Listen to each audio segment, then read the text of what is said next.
During the period of interruption of revelations, known as Fatrat al-Wahi, Surah Ad-Duha was revealed. Allah, in His infinite wisdom, said, "By the morning brightness, and by the night when it grows still, your Lord has not forsaken you, nor does He hate you." 93-13. This message reaffirmed Allah's unconditional love for the Prophet Muhammad, peace and blessings be upon him, and refuted the accusations of abandonment directed at him. In this context, a significant encounter took place. The Jews of Medina, in alliance with the Quraysh, decided to formulate 3 questions to test the truthfulness of the prophetic mission of the Messenger of Allah.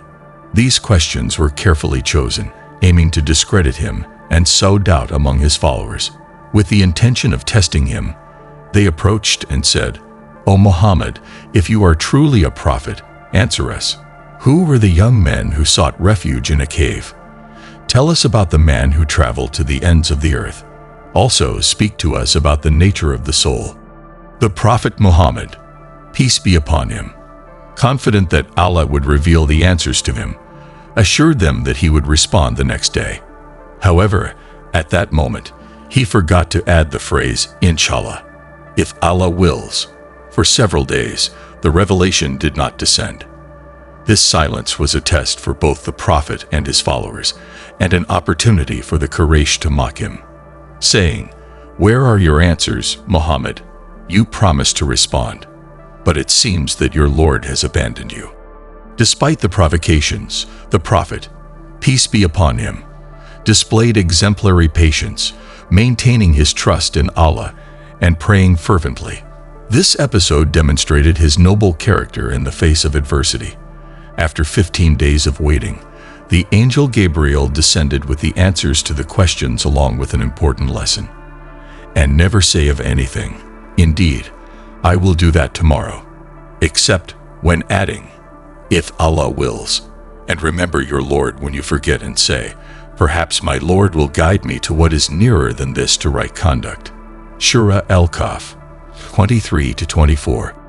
With this instruction, Allah emphasized the importance of acknowledging His will in all matters. Once the revelations were received, the Prophet called the Quraysh and answered their questions.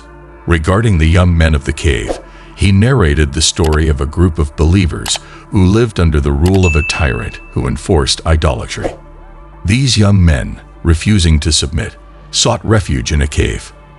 By Allah's decree, they fell into a deep sleep that lasted for centuries, a miracle that testified to divine power. When they woke up, the world around them had changed, and their story became a manifest sign of Allah's power. Their existence was not an ordinary event, but a divine sign that transcended time. Allah mentions in Surah Al-Kahf, verse 9, "Or have you thought that the companions of the cave and Al-Rakim were, among our signs, a wonder?" Faced with the depth of this narrative, the Quraysh were left in awe, waiting for the next answers. Then the Prophet Muhammad, peace and blessings be upon him, proceeded with the second question, the story of the man who traveled to the ends of the earth. This man was Dhul-Qarnayn, a righteous and pious king to whom Allah granted power and wisdom. He embarked on 3 significant journeys. On his journey to the west, he reached a place where he found a people living near a spring of murky water. Allah granted him the authority to judge them with fairness and justice. Then, as he traveled eastward, he encountered a vulnerable community directly exposed to sunlight, without any protection. Through his wisdom, he provided them with assistance and shelter. Finally, on his journey northward, he encountered a population terrorized by the threat of Ya'juj and Ma'juj, Gog and Magog. With his knowledge and the resources Allah had granted him, he built an impenetrable barrier that would confine them until the time Allah has decreed. Allah mentions in Surah Al-Kahf, verse 83, "And they ask you about Dhul-Qarnayn. Say, I will recite to you something of his story." Once again, the truthfulness of the Prophet's message was confirmed. The third and final question addressed the nature of the soul.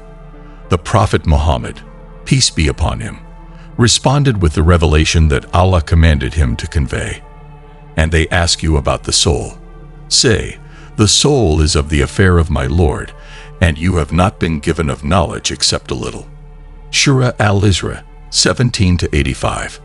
This brief yet profound response revealed the limits of human knowledge and the vastness of divine wisdom.